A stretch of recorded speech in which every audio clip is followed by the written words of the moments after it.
walaalayaal doorashadan maanta iyo doodaheenii iyo ololaheenii kaambeynkan samaynay magaceennoo sii dhimanaya oo ay sii dileen saddexda gole ka dawladda iyo ka guurtida iyo ka baarlamaanka wakiilada oo wakhtigoodii dhaafay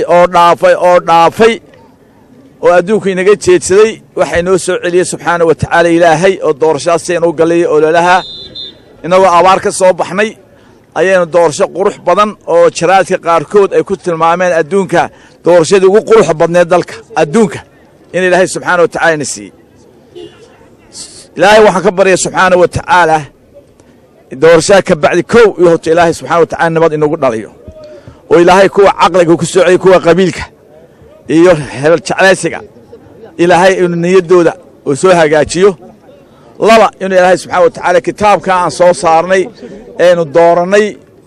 nidhi kitaabkan dalkayga ku xukumayna diinta islaamka iyo sunnaha rasuulka kitaabka ilaahay inuu ilaahay guusha siiyo ilaahay waxaan ka baryay subxaana wa tacaala doorashaada marka inoo dhacdo in dalkeennu noqdo dal lagu daydo hoggaamo wanaagsan ilaahay nagu hagaajiyo dhabbada wanaagsan aniga iyo brofesor abiyan oon arkayo inaanu afarta kaleba kaga habboonnahay inuu ilaahay subxana wa tacala guushana siiya ilaahay waxaan ka baryayaa inaad halkaa ku dhammaato qabyaaladii tacliin la'aantii biyo la'aantii sicir balarkii dawo la'aantii baasaboor la'aantii aqoon la'aantii wax kastaba la'aantii subxaana wa tacaala bini aadamkii dawlad u baahneed inay halkaa aynagu dhammaato oy noqonno tusaale wanaagsan oo adduunkao dhan u tusaale ah caalamul islaam baynagu daydaan doonayna insha allahu tacaala fishankaygu waa kaa inay soomaaliya noqoto dayax adduunka u soo baxay caalamul islaam ayaa hortaanu doonaya subxaana wa tacaala maantana gacantiinay ku jirtaa gacanta ilaahay bay ku jirtaa kow kuwa meelaha meeraysanaya ee qabyaaladda la ordaya lacagta la ordaya waxaan leenahay ilaahay baa idinka xoog weyn subxaana wa tacaala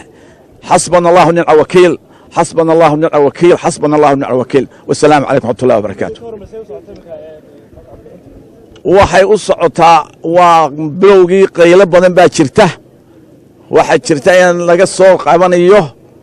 labada xusbi dadka qabyaalada ku abuureen ay qasgelinayaan kuyadii askarta qaar baa laga sheegayaa inay baarsheel yihiin laakiin anagu ilaahay baan aaminaa subxaana wa tacaala askartana waxaan leenahay shananka waxaan leenahay war xil baa isaa ilaahay ka baqa qofkii soo baxayey waa qoran yahay lama bedeli karo labada qof soo baxayey ilaahay ka cabsadaan leenahay markasta anigu ilaahay baan ku kalsoonay subxaana wa tacaala waxay doonaan ha sameeyaan madaxweynaha soo socda tegeyna waxaan leeyahay madaxweyne ilaahadna nasasho fiican ku siiyo ilaahay gacantaada dalkaaga nabadgelyaha ku dhammeeyo waanu kuu ducaynaynaa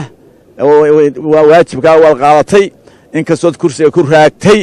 ood oo fadhiyuu tahay taasi taarikhda geliso sida kale waa ku macasalaamaynaynaa asalaamu calaykum